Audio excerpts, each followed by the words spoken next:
Здравейте! Днес ще си направим огнище или барбекю от този стар барабан на пералня. Купих този барабан от продавалник, a.k.a. OLX, за 10 лева. Както може би се вижда, той е счупен и тотално неизползваем за първоначалната му идея. Затова ние ще го рециклираме за нашите къмпинг вечери. Идеята ми хрумна от няколко снимки, които видях в Google. Преди да започнем, нека първо да го разопаковаме.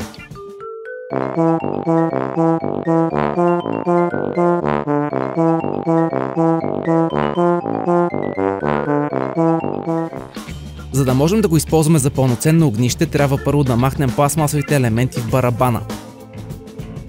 За да махнем тези елементи, трябва с отверка леко да повдигнем тази пластина и да натиснем елементът към вътрешната страна на барабана.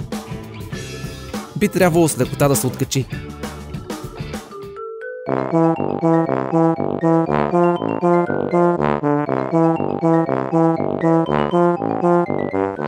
И вече сме готови да го използваме. Мислех да махна краката, които са скъсани отдолу, но реших да ги оставя, тъй като има вероятност да направя циментова поставка, на която да поставя огнището.